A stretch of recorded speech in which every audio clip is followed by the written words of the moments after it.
মানে সানরাইজের গরম মশলা, দেখো দেখেছো? এই মশলাটা কিন্তু ভীষণ ভালো মাংসের জন্য, আমি এটা ইউজ করি। তোমার ঝোলটা কিন্তু ফুটে গিয়েছে, দেখতে পাচ্ছ অনেকটাই ঝোল রয়ে গেছে।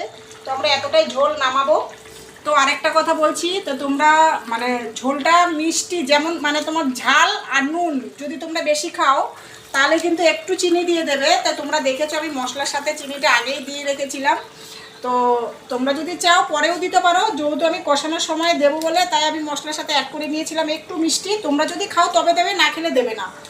আর মাংসের ঝোলটা কিন্তু প্রচণ্ড ঝালও হতে হবে আর নুনটাও করা হতে হবে, তবেই কিন্তু দেবে। তাই মশলাটা দিয়ে দিচ্ছি।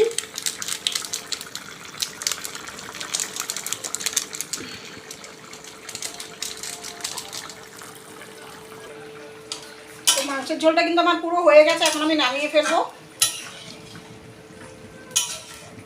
হয়ে গেছে পুরো, এখন নামিয়ে ফেলবো। এতটাই ঝোল থাকবে, এতটাই ঝোল আমরা খাবো, সেই কারণে ঝোলটা একটু বেশি দিয়েছিলাম। তো আমার কিন্তু মাংসের ঝোলটা হয়ে গেছে, আমি নামিয়ে ফেলছি।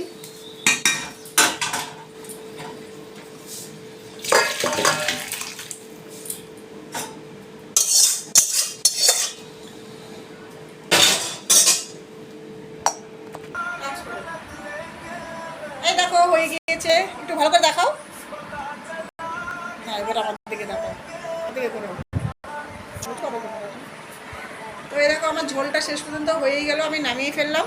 তো তোমাদের যদি ভিডিওটা ভালো লেগে থাকে অবশ্যই লাইক কমেন্ট শেয়ার করে দিও, আর এইভাবে করে রান্না করে খাবে, খুব ভালো লাগবে। আরে বাবা রে, আমাকে কথা বলছি তো আমি, এইভাবে রান্না করে খাবে, খুব ভালো লাগবে। তো আমি আবার আসবো নেক্সট ভিডিও। আমি ভেবেছিলাম ভিডিওটা ছোট করব, কিন্তু ছোট করতে পারলাম না, বড়ই হয়ে গেল।